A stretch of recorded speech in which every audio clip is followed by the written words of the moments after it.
In this question, you must show detailed reasoning. So find the shaded region in the diagram below. So in order we can do this, we know the lower limit will be 0, but we'll need to find where they actually cross. So this is y is equal to e, and this is y is equal to e to the 2x. So where the line and the curve intersect, we'll have e to the 2x, which is the curve, is equal to e. And that will give me that 2x will be equal to ln of e. ln of e is 1, so 2x will be equal to 1, x is equal to 1/2. So we'll just mark that on our diagram.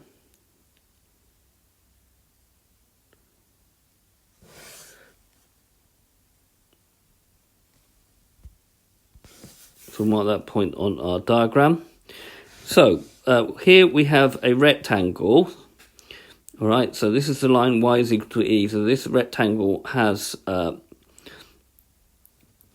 this is e, this is 1/2. So this area here will be 1/2 times e. And then we will have to take away from it this area here.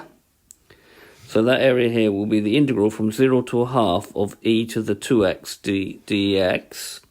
So it'll be 1/2 e, and then when you integrate this, you're just going to get 1/2 in front.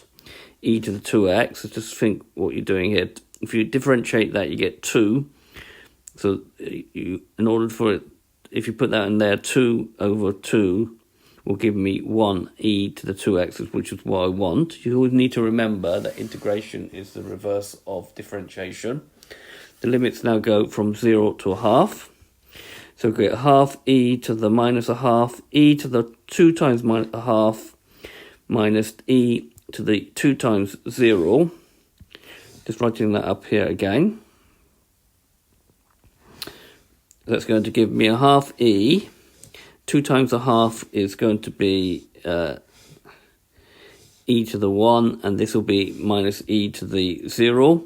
E to the 0 is going to be 1, so it's going to be 1/2 e minus 1/2 e plus 1/2. And then we'll just get the answer of 1/2 square units. This area here is worth 1/2.